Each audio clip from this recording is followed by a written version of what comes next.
You see it everywhere. On the news, in headlines, from that one friend who will not stop talking about it, crypto. And if you're like most people, your brain probably jumps to, that sounds incredibly complicated. And I really don't feel like losing all my money. It feels like this risky, confusing world built for tech wizards and Wall Street traders. You feel like you've missed the boat, that it's just too late to even try. But what if the most important thing about this new world of digital money was actually simple? What if the key wasn't some crazy algorithm, but an idea you already understand deep down? In this video, we're going to cut through all that noise. We're going to ignore the thousands of different coins and the jargon that makes your head spin. Instead, I'm going to show you why Bitcoin's single most powerful feature, its limited supply, makes it the smartest and maybe even the safest first step you can take into this world in 2025. We'll cover what Bitcoin is, why its scarcity is its secret weapon, and how it all works in words that actually make sense. Most importantly, we'll look at why it's still the best bet for anyone just starting out. So stick with me, because this is your simple, clear guide to finally getting Bitcoin. Before we can get to the solution, we have to talk about the problem. And it's a problem that's quietly eating away at your money every single day. It's called inflation. Now, that word gets thrown around a lot, but what does it really mean for you? It means that the money you work so hard for, the cash you diligently put into a savings account, is losing its power. Every year, it buys you a little bit less. Based on recent inflation rates, that $100 you tucked away in 2020, by 2025, it might only buy you what about $80 did back then.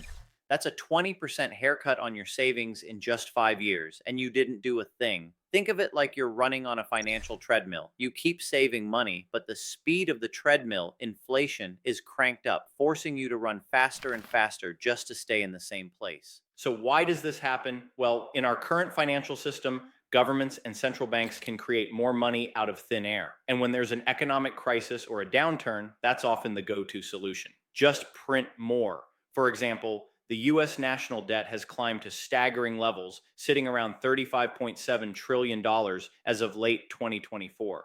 All this new money being created dilutes the value of the dollars already in your pocket. This isn't new. The US dollar has lost most of its purchasing power over the last century, but the problem that Bitcoin was built to solve is that a central group gets to make that decision for everyone. And that brings us to 2008. Right in the middle of a global financial crisis, an anonymous creator named Satoshi Nakamoto released a paper describing a peer to peer electronic cash system. It was called Bitcoin. The whole point was to create a type of money that no single person, bank, or government could control or devalue. So when we talk about Bitcoin, we're not just talking about some new tech. We're talking about an answer to a problem that affects every single one of us, the slow, silent theft of our financial energy. So, what is Bitcoin really? Let's forget the code and the technical stuff for a second and just focus on the big idea. At its heart, Bitcoin is digital money that lives on a decentralized network.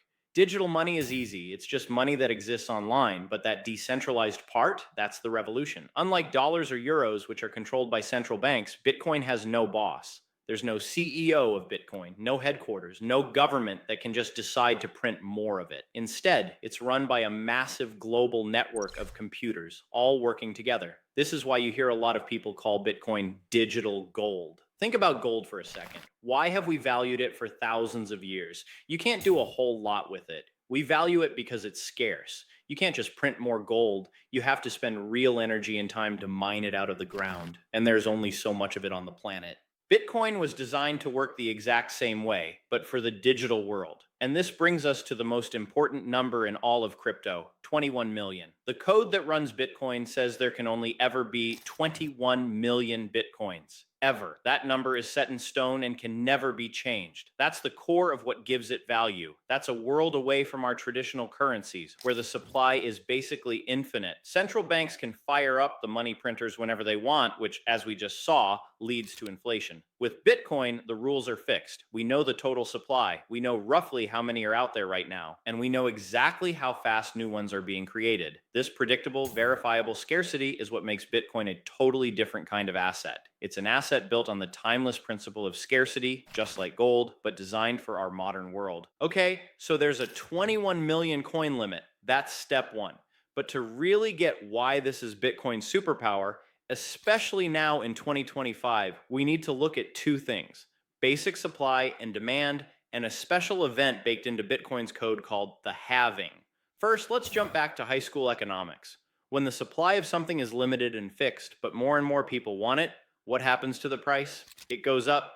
This is the simple force driving Bitcoin's potential. The supply is capped. Now let's look at the demand. In the last couple of years, and especially since 2024, demand for Bitcoin has exploded. A huge reason for this was the approval of spot Bitcoin ETFs in the US in January 2024. This was a seismic event. It basically built a safe, regulated bridge from the traditional world of finance straight to Bitcoin. For the first time, regular investors could get exposure to Bitcoin right in their brokerage accounts, just like buying a stock. This was seen as a massive stamp of approval, and it opened the floodgates. Financial giants like BlackRock and Fidelity launched their own Bitcoin ETFs, and billions of dollars poured in, making them some of the most successful ETF launches in history. On top of that, more and more companies are starting to hold Bitcoin on their balance sheets as a way to protect their cash from inflation. So you have this picture, a perfectly fixed supply on one side, and rapidly growing demand from individuals, corporations, and Wall Street giants on the other. That alone is a powerful mix, but there's one more piece to the puzzle: the Bitcoin halving. About every 4 years, an event happens that's written into Bitcoin's code. It cuts the reward for creating new Bitcoin in half. This is how the flow of new coins is controlled. The most recent halving was in April 2024, which cut the new supply rate down significantly. The next one is due around 2028. Each halving makes Bitcoin scarcer and scarcer. Historically, the year or so following a halving has been a period of major price growth as that shrinking new supply runs into steady or growing demand. This triple threat of a hard cap, soaring mainstream demand, and a supply that keeps getting squeezed is what makes scarcity Bitcoin's ultimate superpower. It's an asset that is deflationary by its very nature, designed to be a potential safeguard in a world of inflation. This idea of decentralized money is cool, but how does it actually work without a bank in charge? How do you keep it secure and trustworthy? The answer is a technology called the blockchain. And I know blockchain sounds like something you need a PhD to understand, but the concept is actually pretty simple. Imagine a digital notebook that's shared with thousands of people all over the world. Every time someone sends or receives Bitcoin, a new entry is made in this shared notebook. This notebook is the ledger. Each page of transactions is called a block. Once a page is full, it's sealed and linked to the previous page, creating a chain of blocks. And there you have it, blockchain. Here's what makes this so revolutionary and secure. It's transparent. The notebook is public, so anyone can look at it and see all the transactions, though the names are kept anonymous. This keeps everything open and honest. It's decentralized. This isn't just one person's notebook. Copies are spread across thousands of computers globally. This means there's no single weak spot. To mess with the system, you'd have to hack thousands of computers all at once, which is practically impossible. It's set in stone. Once a transaction is on a block and that block is added to the chain, it's basically permanent. To change a past transaction, you'd have to change that block and every single block that came after it across thousands of computers. The way the blocks are digitally linked makes this impossibly difficult. So who's doing all the work of checking transactions and adding them to the chain? They're called miners. Miners are people and companies who connect powerful computers to the network. They race to solve complex math puzzles. The first one to solve the puzzle gets to confirm the latest block of transactions and add it to the blockchain. For all their work and electricity, they're rewarded with a small amount of brand new Bitcoin. This mining process does two critical things. It's how new Bitcoins are created until we hit 21 million. And it's what secures the entire network, making sure everything is legitimate. Now, an early knock on Bitcoin was that it was slow and expensive for small things. But technology doesn't stand still. A major upgrade called the Lightning Network is changing the game. Think of it as an express lane for Bitcoin that allows for tiny, almost instant, and super cheap payments. It's making it more practical for things like buying a coffee. So when you buy Bitcoin, you're not just buying a coin. You're buying a piece of a powerful, secure, and always evolving financial network that's maintained by a global community. With thousands of cryptocurrencies out there, all screaming for your attention, why should a beginner start with Bitcoin? In a world of hype, Bitcoin offers three things every beginner needs: a track record, a simple story, and growing legitimacy. First, Bitcoin has proven it can survive. It's the original crypto born in 2009 and has been running without a hitch for over a decade. It has survived multiple market crashes and regulatory scares, and it keeps coming back, continuing its long-term upward trend. This makes it the blue chip of the crypto world. Sure, some newer coins might promise faster gains, but they come with way more risk. Starting with the most battle tested asset is simply the smarter move. Second, Bitcoin's story is simple and powerful. As we've been talking about, the main reason to own Bitcoin is digital scarcity. It's digital gold. A lot of other crypto projects or altcoins have much more complicated goals. They might be for decentralized gaming or supply chain tracking. And while that's interesting, figuring out if they're actually valuable requires a ton of research. For someone just starting, the story of a fixed supply of 21 million in a world of endless money printing is the easiest and most powerful idea to grab onto. It lets you invest based on a strong principle, not just hype. Third, the big players are finally taking it seriously. As we covered, 2024 was a landmark year. The SEC's approval of Bitcoin ETFs gave it a stamp of legitimacy it never had before. Major financial institutions are now in the game, and the rules of the road are getting clearer. In fact, a 2025 survey showed that the vast majority of institutional investors either have some exposure to digital assets or plan to invest in 2025, with clearer regulations helping drive this trend. This growing acceptance from the traditional financial world provides a level of comfort and validation that's huge for a beginner's first investment. It shows that Bitcoin isn't a niche hobby anymore. It's becoming a real part of the global financial conversation. For all these reasons, Bitcoin is the most logical and solid foundation you can build on. By starting here, you're not just buying a coin, you're investing in the most secure, established, and easy to understand network in the entire space. Now, it would be totally irresponsible to talk up Bitcoin's potential without looking you in the eye and being honest about the risks. Trust is everything, so you need to go into this with your eyes wide open. There are two big ones every beginner needs to get: volatility and security. First, the big one: volatility. The price of Bitcoin can and does swing wildly. Seeing prices jump or drop 10 to 20% in a single day is not unusual. This can be incredibly nerve-wracking. If you look at a Bitcoin price chart, it's a roller coaster, not a gentle hill. Because of this, you have to see Bitcoin as a long-term investment. This is not a get-rich-quick scheme. People who try to time the market, jumping in and out based on daily price swings, almost always lose. The winning strategy, historically, has been to buy and hold for the long haul. Think years, not weeks. This gives you the chance to ride out the scary dips and benefit from the network's long-term growth. The second major risk is security. There's a famous saying in crypto: not your keys, not your coins. When you own Bitcoin, you are your own bank. That's empowering, but it also comes with huge responsibility. You store Bitcoin in a wallet, which can be an app on your phone, a hot wallet, or a physical device like a USB stick, a cold wallet.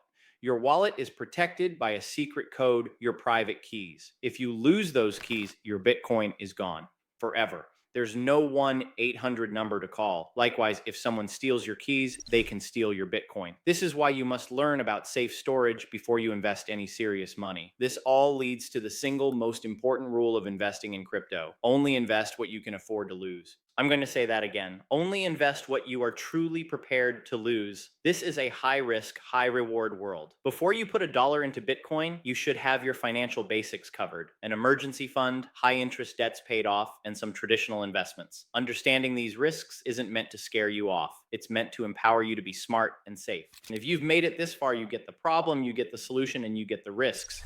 You might be thinking, okay, I'm ready to dip my toe in the water. How do I actually do it? The good news is it's easier than ever. Here's a simple 3-step guide for a total beginner. Step 1, pick a reputable place to buy. These are called cryptocurrency exchanges, and they're just online platforms for buying and selling crypto. For a beginner, you want to stick with the big, well-known names. Platforms like Coinbase or Kraken are popular for a reason. They're relatively user-friendly and have strong security records. Do a little research, read some reviews, and pick one that feels right. Setting up an account is pretty much like opening a new bank account. Step 2, make your first purchase. Start small. Once your account is ready, you can link a bank account or debit card. Now, here's a key thing that trips people up. You do not need to buy a whole Bitcoin. Given the price of one Bitcoin, that's not happening for most of us.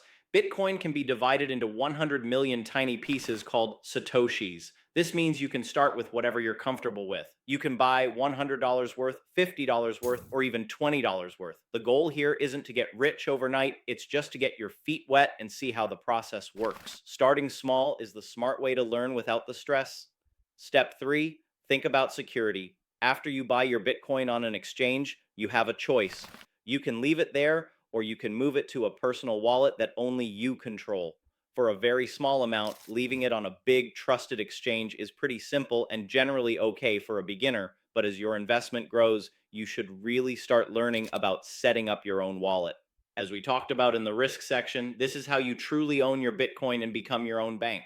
There are tons of great simple tutorials online for setting up both software hot wallets and physical cold wallets. Take your time with this step. Your security is everything. And that's it. 3 steps. Pick an exchange, start small, and think about security. You've officially taken your first step. So let's bring it all back. That huge, chaotic world of crypto, it can feel like a digital casino designed to confuse you.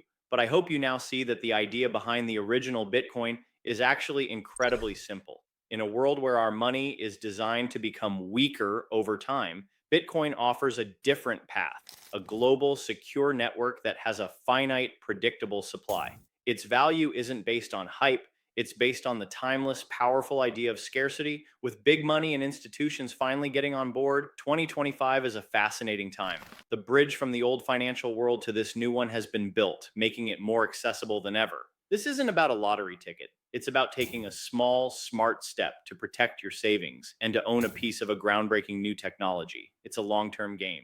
You're not late. You're right on time. By watching this, you've started your education and you now understand the fundamental case for Bitcoin better than most people on the planet. If this guide helped cut through the noise for you, do me a favor and hit that subscribe button and ring the bell. My whole goal is to give you more clear, honest information just like this. And finally, if you have a friend or family member who's confused about all this, share this video with them. Helping each other figure this stuff out is how we all move forward. Thanks for watching, and I'll see you in the next one.